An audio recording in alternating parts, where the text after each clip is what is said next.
Did you know that many of the fast food chains you go to eat many times are not operated by the company you see and is managed by a regular person and not by the big company? This is known as franchising. This works in a very simple way. The company, for example McDonald's, gives the right to own a location with McDonald's branding on it. In exchange, the company receives what is known as a royalty fee. This is a percent of the annual sales that the new location generates. Also, when opening a location, the franchisee pays an initial fee to the franchisor. There are more fees, but that depends on the company that you are opening a franchise with. Let's see the benefits of opening a franchise. First, and I think the most important one, is that opening a franchise is way easier than building a business from scratch. And this is mainly because you will use a well-known brand. Think it this way. If you open a restaurant on your own, you need to create a customer base, market the brand, and all that to get the first clients. And if you open a Taco Bell, everyone knows what Taco Bell is, so they will enter and eat as if they were on any other Taco Bell's locations. This also helps to minimize the risk when opening the business. This doesn't mean that opening a franchise is easy and you will have a business running without doing anything. Still, there is a lot of work to do and run the business day-to-day operations, but it's true that the startup risk is way less. I see some benefits that you will get support from the franchisor and constant updates on how the business is operating almost in all cases. And part of this support is when deciding the location of the business.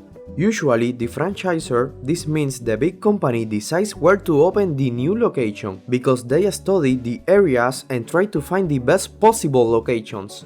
Even if you have a location in mind, the franchisor is not obligated to pick the one you choose. You will get the location they give you in most cases.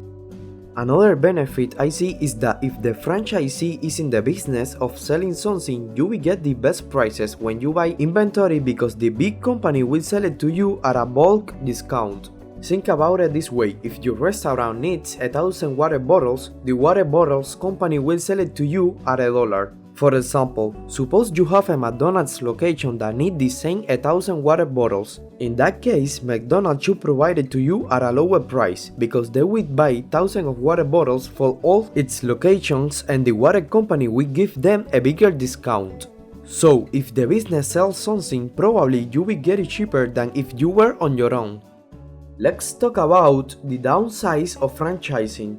I think the biggest one is that you don't have control of the business in some way. If the franchisor company goes well, your location will probably go well. But if the franchisor makes a big marketing mistake or something legal happens, will hurt your location, even if you are doing a good job managing it.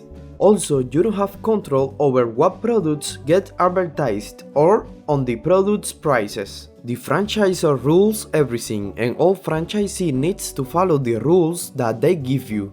Also, you pay an initial fee that most times are not refundables, and if the business goes bad, you will lose that money. Now we will see some of the biggest franchises and the cost of opening a new location. First, we have a McDonald's, and on their website they say that you need to invest between $1 and $2.2 million. This includes a $45,000 initial fee, and the rest is to build and open a new location. The amount needed vary among cities and conditions of the new location to open. Also, McDonald's requires you to have 40% of the amount needed in cash, and then you can finance the rest. This will be common to most franchises. They will require you to have a certain amount of liquid assets that will not include your house. In this way, they assure that you have the money needed to open the business. And the estimated profit you can keep from operating a McDonald's location is $150,000 per year. Opening a Taco Bell will require you to invest between $1.2 to $2.6 million. This amount includes a $45,000 initial fee. Taco Bell will charge you a royalty fee of 5.5% of the gross sales and 4.5% marketing fee of the gross sales. So, you will need to give Taco Bell about 10% of the sales you generate. If the franchisee goes well, the annual sales should be around $1.5 million, so near $150,000 we go to Taco Bell, and you can expect a profit for you of about $100,000. Let's see other businesses, and these are gyms. The cost of opening a Planet Fitness location will be around $1 million, including a $42,000 initial fee and 9% ongoing gross sales fee. They require you to have a net worth of $3 million and $1.5 million in liquid assets. The revenue that a location can make is between $500,000 and $5.5 million. We will only see these 3 examples in this video, but there are thousands of franchises in all types of the businesses you can search for, and get more info if you are interested in this business model. I hope this video helps you better understand the franchise world, and don't forget to share this video with your friends and subscribe to the channel. Well, see you in the next video.